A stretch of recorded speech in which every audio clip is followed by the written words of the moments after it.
Hello friends. आज की इस नई वीडियो में सीखने जा रहे हैं कि हम MongoDB डेटाबेस को एक Node.js एप्लीकेशन के साथ कैसे कनेक्ट कर सकते हैं। इसके लिए सबसे पहले आपके सिस्टम में Node.js और MongoDB सॉफ्टवेयर इंस्टॉल होने चाहिए।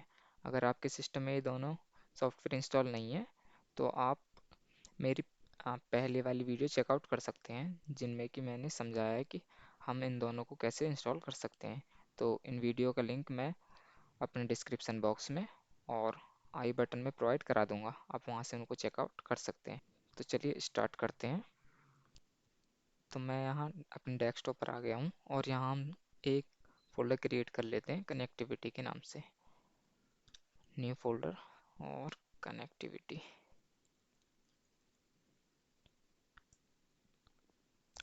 हम इस फोल्डर को ओपन कर लेते हैं VS कोड में।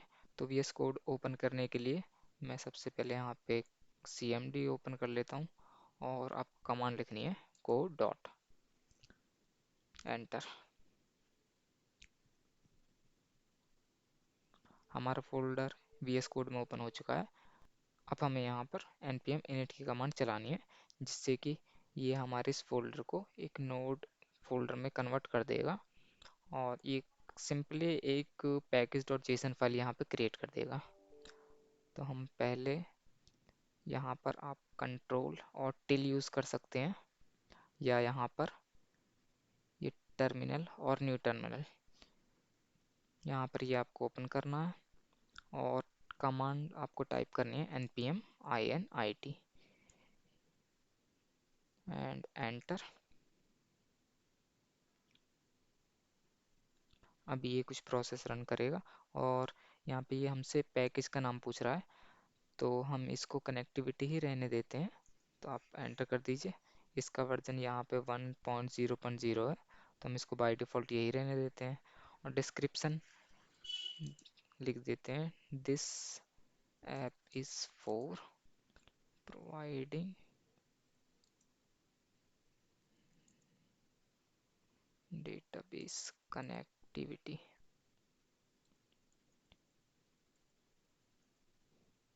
अभी आपको एंट्री पॉइंट यहाँ पर आप दूसरी फाइल दे सकते हैं, लेकिन मैं बाय डिफ़ॉल्ट इसको node index dot J S ही रहने देता हूँ। टेस्ट कमांड हम अभी कोई टेस्ट कमांड यूज़ नहीं कर रहे हैं और गिट रिपोजिटरीज को भी आप सिंपली बाय डिफ़ॉल्ट एंटर कर दीजिए एंड एंटर एंटर।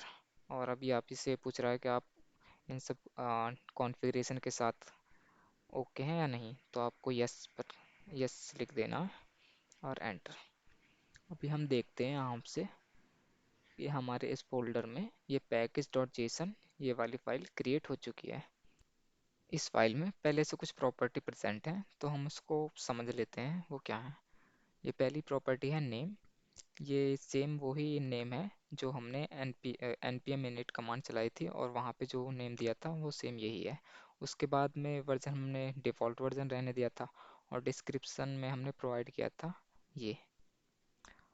उसके बाद में जो हमने इनिशियल पॉइंट जो चूज़ किया था वो था index.js, तो यहाँ पे ये मेन उसके लिए है। अब यहाँ पे ये जो सबसे इम्पोर्टेंट चीज़ है ये वाली स्क्रिप्ट्स, यहाँ हम स्क्रिप्ट दे सकते हैं कि हम अपनी फ़ाइल किस फाइल को रन करना चाहते हैं। यहाँ पे हम डिफरेंट कमांड यूज़ कर सकते हैं डिफरेंट टास्क के लिए, तो हम आगे देखेंगे हमको क्या कमांड यूज़ करनी है। ऑथर में हमने कुछ प्रोवाइड नहीं किया था, तो ये बाय डिफ़ॉल्ट कुछ भी नहीं है और लाइसेंस इसका ISC। कोडिंग स्टार्ट करने से पहले हम समझते हैं कि हमको अभी करना क्या है, तो उसका एक रफ आइडिया हम ले लेते हैं। यहाँ पे मैं पेंट ओपन कर लेता हूँ। हाँ, तो अभी हमारे पास ये हमारी एक एप्लीकेशन है, ये Node.js की एप्लीकेशन है और यहाँ पे हमारा डेटाबेस है। अभी हमको इसको इससे कनेक्ट करना है, तो उसके लिए हमको एक थर्ड पार्टी लाइब्रेरी की ज़रूरत पड़ेगी। जो हम यूज़ करेंगे वो है mongoose।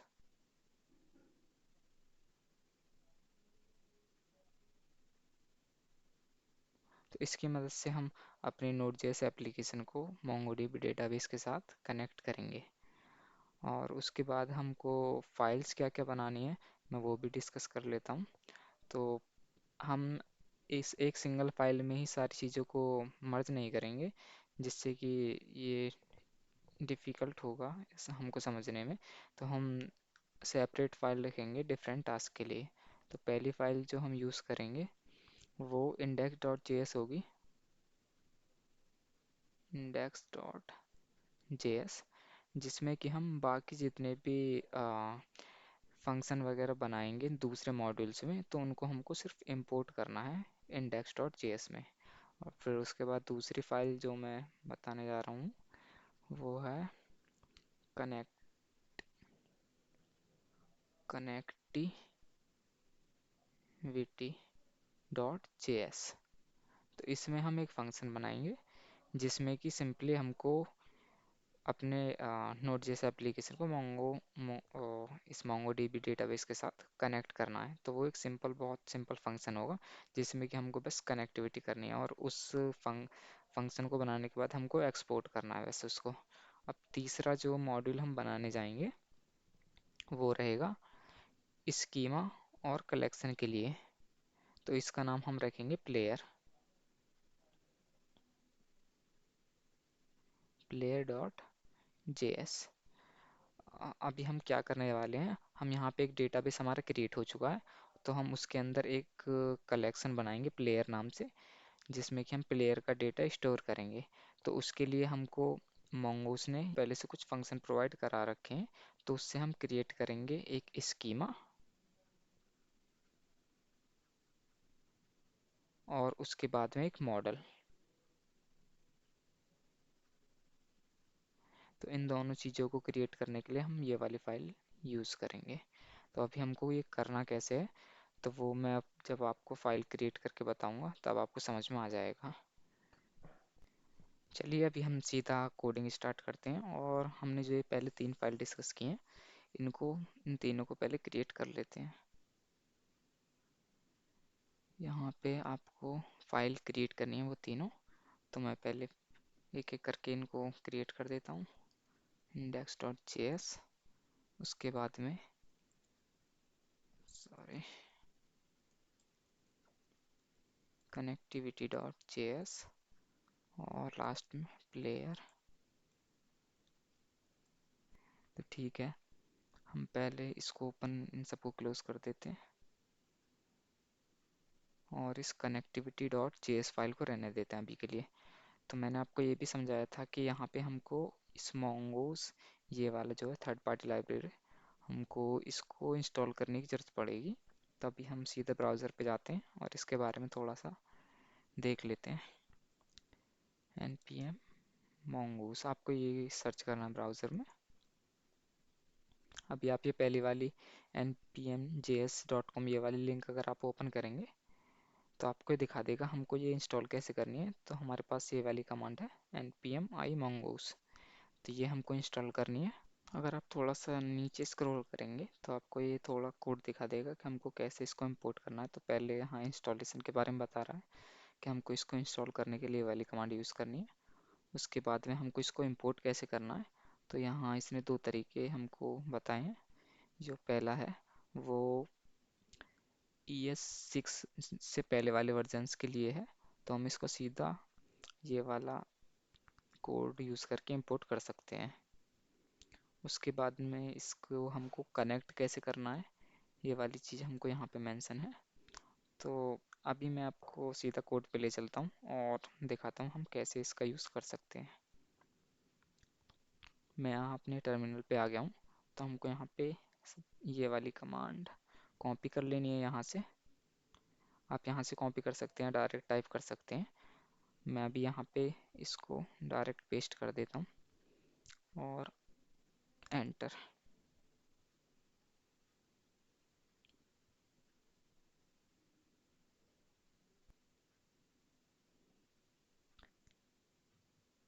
ये इंस्टॉलेशन फिनिश हो चुकी है। और अगर हम यहाँ पर जाएंगे package.json फाइल में और इसमें देखेंगे कि अभी क्या चेंजेस हो गए हैं। तो हम देख सकते हैं कि यहाँ पे इसने एक नया डिपेंडेंसी नाम की एक प्रॉपर्टी ऐड कर दी है, और जिसमें ये mongoose और इसका वर्जन लिखा है जो हमने इंस्टॉल किया है। अब हमारे पास जो रिक्वायर्ड पैकेज जो हमको चाहिए था कनेक्टिविटी करने के लिए वो है, तो हम सीधा आप इसको यहाँ पे इंपोर्ट करेंगे और एक फंक्शन बनाएंगे कनेक्टिविटी करने के लिए। मैं एक कॉन्स्ट वेरिएबल बना रहा हूँ और इसमें हम रखेंगे इंपोर्ट करने के बाद mongoose को।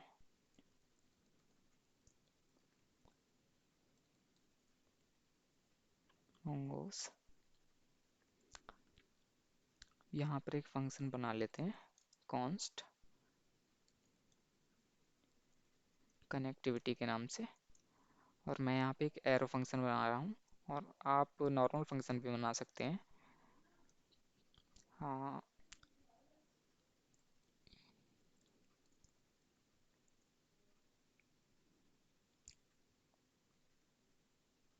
कनेक्टिविटी करने के लिए जो कोड हमको यूज़ करना है वो है ये।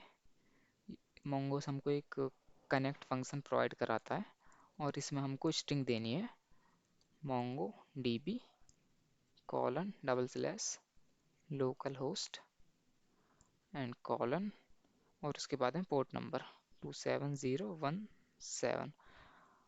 अब ये लोकल होस्ट और पोर्ट ये कहाँ से आया ये मैं आपको दिखा देता हूँ।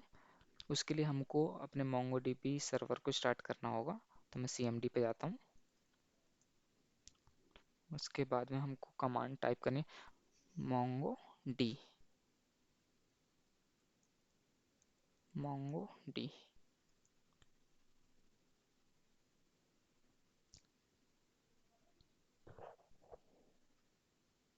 अभी इसने सर्वर को स्टार्ट कर दिया है, और हम यहाँ से देख सकते हैं कि एड्रेस हमको दिखा रहा है 127.0.0.1।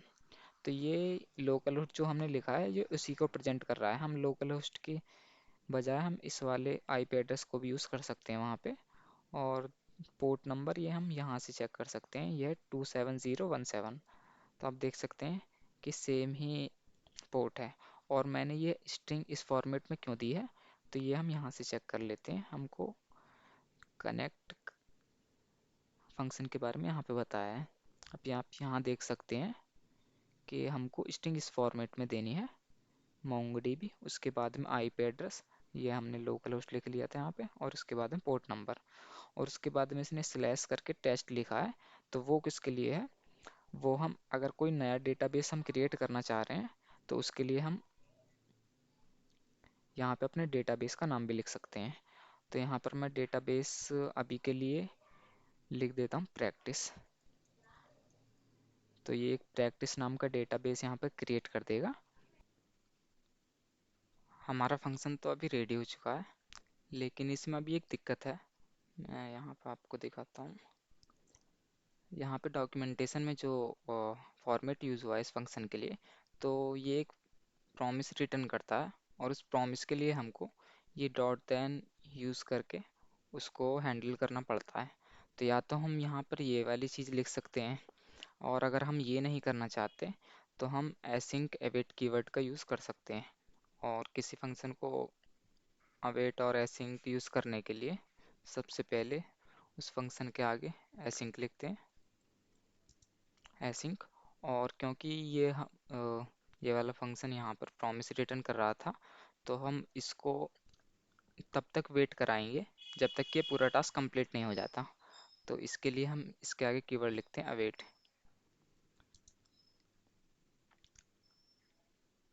ठीक है, और अब हम इस फंक्शन को एक्सपोर्ट कर देते हैं मॉड्यूल डॉट एक्सपोर्ट्स की मदद से, इक्वल टू कनेक्टिविटी। तो अब ये हमारा फंक्शन बिल्कुल रेडी है। इसको सेव कर देते हैं, और एक बार इस प्रोग्राम को हम रन कर लेते हैं। और इस प्रोग्राम को रन करने से पहले हम, क्योंकि index.js फाइल को रन करेंगे, तो इसमें सबसे पहले इस कनेक्टिविटी को, ये वाला फंक्शन यहाँ पे रिक्वायर कर लेते हैं, const कनेक्टिविटी इक्वल टू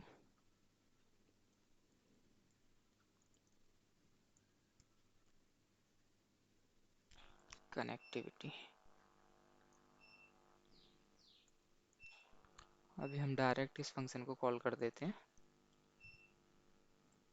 और देखते हैं कुछ एरर आ रहा है या नहीं। तो इस प्रोग्राम को रन कराने के लिए हम यहाँ पे package.json में जाएंगे और यहाँ पे एक स्क्रिप्ट लिख देते हैं हमको ये किस तरह से रन करनी है। तो इस स्क्रिप्ट का नाम लिख देता हूँ मैं स्टार्ट, और इसमें कमांड जो लिखते हैं हम इसको रन करने के लिए node index.js। अब हमको यहाँ पर कमांड लाइन में जाना है और इसको रन कर देना है npm start से। देखते हैं यहाँ पर कुछ एरर आता है या नहीं।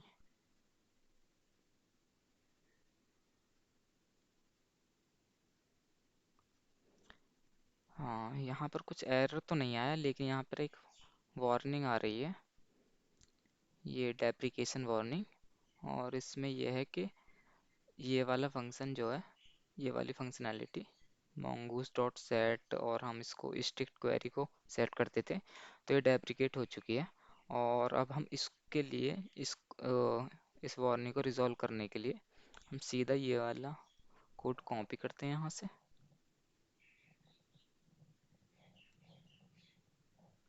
और यहाँ पर पेस्ट कर देते हैं कनेक्टिविटी फाइल में इसके ऊपर, और इसको दोबारा से रन कर देते हैं। क्लोज करने के लिए कंट्रोल C, यस, और दोबारा से npm start कमांड यूज़ कर लेते हैं।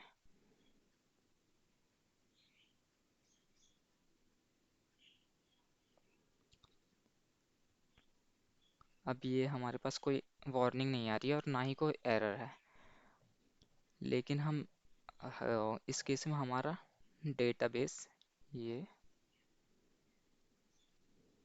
प्रैक्टिस ये क्रिएट हो जाना चाहिए। लेकिन इसमें एक दिक्कत ये है कि जब तक हमारे इस डेटाबेस में कोई डेटा नहीं होगा, किसी कोई कलेक्शन क्रिएट नहीं होगा और उसके अंदर डेटा नहीं होगा, तब तक ये हमको शो नहीं करेगा डेटाबेस को। मैं आपको यहाँ से दिखा देता हूँ cmd पर रन करके। अभी हम यहाँ पर मोंगो सेल को स्टार्ट करने जा रहे हैं, वहीं से हम कुछ कमांड रन करेंगे टेस्ट करने के लिए हमारा प्रैक्टिस डेटाबेस क्रिएट हो चुका है या नहीं। तो इसमें यहाँ पर एक मेन चीज़ ये है कि अगर आप मोंगो डीबी का पहले वाला वर्जन यूज़ कर रहे हैं तो उसके लिए कमांड है मोंगो, और अगर आप नया वाला 6 पॉइंट समथिंग वर्जन यूज़ कर रहे हैं तो उस केस में आपको मोंगो सेल अलग अलग पैकेज उसके लिए हमको इंक्लूड करना पड़ता है, तो और उसके लिए कमांड है मोंगो sh। ठीक है, तो आपको ये वाली बात ध्यान रखनी है कि अगर आपका पहले वाला वर्जन है तब आपको यूज़ करना है मोंगो सिर्फ, और नहीं तो मोंगो sh। अभी मैं इसको रन कर देता हूँ और हम चेक कर लेते हैं हमारे अभी कौन कौन से डेटाबेस प्रेजेंट हैं। तो उसके लिए सो dbs, तो अभी देख रहे हैं यहाँ पर सिर्फ ये 3 डेटाबेस बने हुए हैं। तो हमने जो यहाँ पर डेटाबेस क्रिएट किया है यहाँ से, तो वो वाला भी क्रिएट नहीं हुआ है। और इसका मेन रीज़न यही है जो मैंने आपको बताया कि जब तक हम अपने डेटाबेस में कुछ डेटा इंसर्ट नहीं करेंगे तब तक वो वहाँ पे शो नहीं करेगा। तो अब डेटा को इंसर्ट करने के लिए हम एक कलेक्शन बनाएंगे। कलेक्शन एक मॉडल रहता है जिसमें कि हम जैसे प्लेयर नाम से हमने अभी ये क्रिएट की है फाइल, तो हम यहाँ पे एक प्लेयर क्रिएट करेंगे जिसके पास कुछ प्रॉपर्टी होंगी, नेम होगा, एज होगी। 2-3 फील्ड हम चेक करेंगे और उसमें देख लेंगे कि डेटा इंसर्ट हो रहा है या नहीं। तो उसको बनाने के लिए सबसे पहले हमको यहाँ पे मोंगोस का ही यूज़ करना है।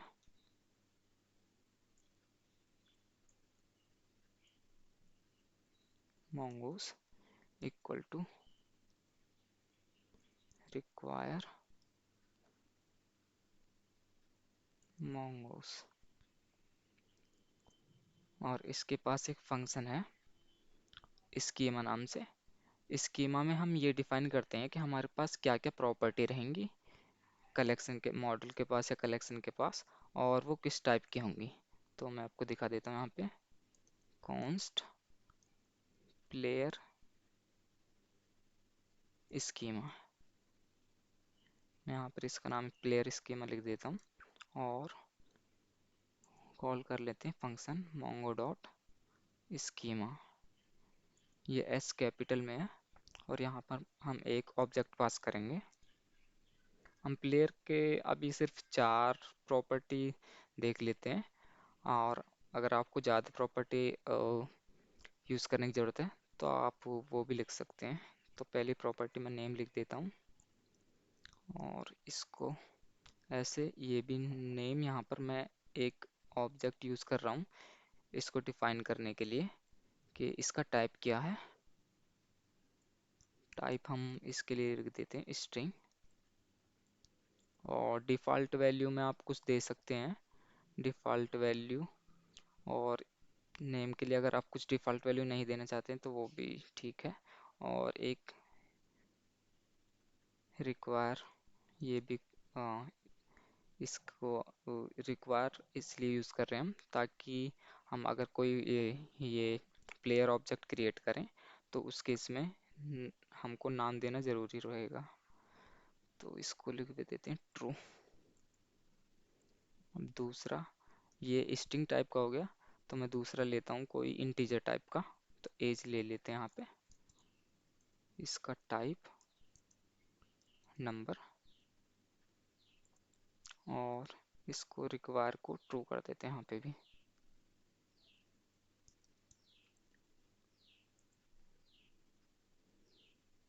अब डेट ऑफ बर्थ ले लेते हैं जो कि डेट ऑब्जेक्ट को यूज़ करेगा। डी ओ भी लिख देता हूँ मैं डेट ऑफ बर्थ के लिए, और इसका टाइप रहेगा डेट। और डिफ़ॉल्ट हम यहाँ पर दे भी सकते हैं, नहीं भी दे सकते, मतलब आपकी जो रिक्वायरमेंट है उसके अकॉर्डिंग आप यूज़ कर सकते हैं। बट रिक्वायर, यहाँ पर मैं लिख देता हूँ ट्रू। और लास्ट में एक बूलियन टाइप का यूज़ कर लेते हैं हम कि कोई प्लेयर रिटायर है या नहीं, इज़ रिटायर्ड। तो इसके लिए टाइप में यूज़ कर रहा हूँ बूलियन, और इसको रिक्वायर करना हम इसको रहने देते हैं, ज़रूरी नहीं है कोई रिटायर हो या नहीं, या यूज़ कर ही लेते हैं, कोई दिक्कत नहीं इसमें। रिक्वायर ट्रू, और इसकी डिफ़ॉल्ट वैल्यू दे देते हैं फॉल्स। तो हम ये डिफ़ॉल्ट कीवर्ड यहाँ भी यूज़ कर सकते हैं अगर हम बाय डिफ़ॉल्ट कोई पहले से कुछ वैल्यू देना चाहते हैं तो। अब ये हमारा प्लेयर स्कीमा रेडी हो चुका है, और इस स्कीमा सिर्फ ये दिखा रहा है हमको कि हमारा स्ट्रक्चर किस टाइप का होगा, हमारा कलेक्शन। उसमें नेम किस टाइप का स्ट्रिंग का होना चाहिए, और एज नंबर टाइप का होना चाहिए, डेट ऑफ बर्थ डेट का होना चाहिए। तो ऐसे हम सिर्फ इसको दिखा रहे हैं। अब हम बना लेते हैं अपना model, const player equal to, दोबारा से मोंगोस का यूज़ करना हमको, और इसके पास है एक फंक्शन मॉडल। अब मॉडल ये दो चीज़ लेता है, पहले तो एक स्ट्रिंग जिसमें हम अपने कलेक्शन का नाम लिख देते हैं प्लेयर। तो आप कुछ भी वैल्यू दे सकते हैं, लेकिन ये क्योंकि हम प्लेयर टाइप का कलेक्शन बना रहे हैं तो इसलिए मैंने ये प्लेयर यूज़ कर लिया है। और जब ये मोंगोस ये कलेक्शन बनाएगा तो उसमें लास्ट में वो एस अपने से ऐड कर देता है, तो कलेक्शन बनेगा वो प्लेयर्स के नाम से बनेगा। और हम इसको रहने दें प्लेयर, और दूसरी चीज़ जो ये लेता है आर्गुमेंट, वो है ये वाला स्कीमा जो हमने ऊपर क्रिएट किया है, प्लेयर स्कीमा। तो मैं यहाँ पे प्लेयर स्कीमा दे देता हूँ। और लास्ट में हमको क्या करना है, हमको इस प्लेयर को यहाँ से एक्सपोर्ट कर देना है ताकि हम इस index.js फाइल में इसको यूज़ कर पाएँ।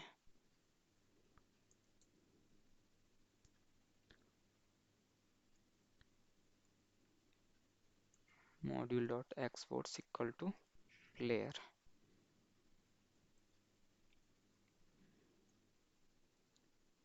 अब हमारा ये हमने ये कलेक्शन और ये भी क्रिएट कर लिया है मॉड्यूल। अब हम सीधा इसको इसमें इंपोर्ट कर लेते हैं, const player equal to require dot player. हमारी कनेक्टिविटी यहाँ पे हो चुकी है। तो हम एक फंक्शन यहाँ पर बना रहे हैं जो कि एक प्लेयर को क्रिएट करेगा और वो उसको सेव भी कर देगा डेटाबेस में। यहाँ पर मैं लिख देता हूँ const create player equal to, यहाँ पर फिर से हम वो एसिंक एविट वाला कीवर्ड यूज़ करेंगे, क्योंकि अगर हम इस प्लेयर को सेव करने जाएंगे तो वहाँ पे वो फिर से कुछ ना कुछ प्रॉमिस रिटर्न करेगा, और उसको हैंडल करने के लिए हम ये यूज़ कर लेते हैं एसिंक।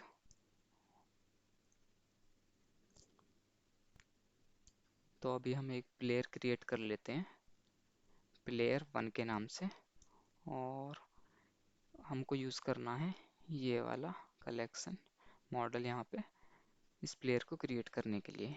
न्यू प्लेयर, जैसे हम एक न्यू ऑब्जेक्ट करते हैं तो सेम वे वैसे ही है।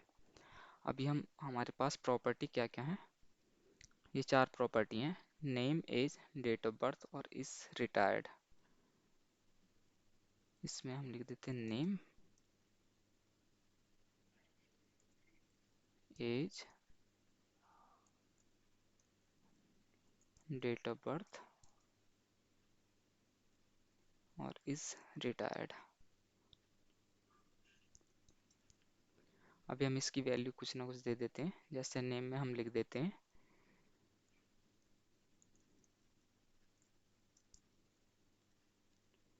विराट कोहली, एज में लिख देते हैं 37, और डेट ऑफ बर्थ में न्यू डेट, और उसके अंदर हम पास करेंगे एक स्ट्रिंग, और स्ट्रिंग हम इस फॉर्मेट में पास करेंगे। हमको पहले ईयर देना है, उसके बाद में मंथ देना है, उसके बाद में डे। तो यहाँ हम पास कर देते हैं, कुछ भी अपने से लिख देते हैं अभी के लिए।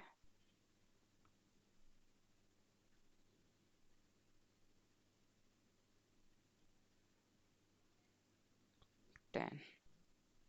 इस रिटायर्ड में हम पहले से वो वैल्यू डिफ़ॉल्ट है, तो यहाँ पर हमको कुछ देने की ज़रूरत नहीं है, तो हम इसको हटा देते हैं। आप या इसको यहाँ पर फॉल्स भी कर सकते हैं या यहाँ पर ट्रू भी कर सकते हैं, लेकिन अगर फॉल्स है तो आपको ये लिखने की ज़रूरत नहीं है क्योंकि डिफ़ॉल्ट वैल्यू फॉल्स ही है। तो हम इसको रिमूव कर देते हैं।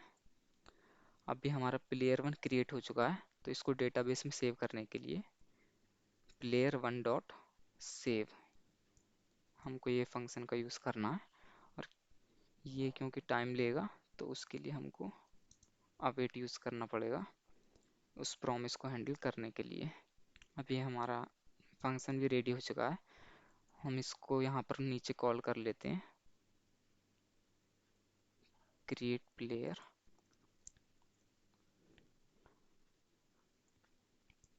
अब हम इस प्रोग्राम को रन करेंगे तो उसके बाद ये प्लेयर वन, ये वाला डेटा हमारे डेटाबेस में इंसर्ट हो जाना चाहिए। तो अभी हम दोबारा से इसको रन कर लेते हैं, इसको कंट्रोल सी से क्लोज, उसके बाद में CLS कमांड यूज़ कर लिए क्लियर करने के लिए टर्मिनल को, ताकि हमको देखने में आसानी रहे। और अब हम इस प्रोग्राम को रन करते हैं npm स्टार्ट कमांड से, एंटर। अभी देखते हैं कुछ एरर आता है या नहीं। अभी हमारे पास कुछ एरर तो नहीं आया है, तो हम डेटाबेस में चलते हैं और चेक कर लेते हैं कि ये क्रिएट हो चुका है या नहीं। अभी यहाँ पर भी हम CLS यूज़ कर लेते हैं इसको क्लियर करने के लिए, और अब हम यूज़ करते हैं सो DBS। तो आप देख रहे हैं यहाँ पर ये प्रैक्टिस ये वाला डेटाबेस क्रिएट हो चुका है, और इसमें हम चेक कर लेते हैं हमारा डेटा क्या है। तो पहले हमको लिखना है यूज़, उसके बाद प्रैक्टिस। तो अभी हम ये इस वाले डेटाबेस को यूज़ कर रहे हैं, और उसके अंदर चेक कर लेते हैं हमारे कलेक्शन कौन कौन से हैं। तो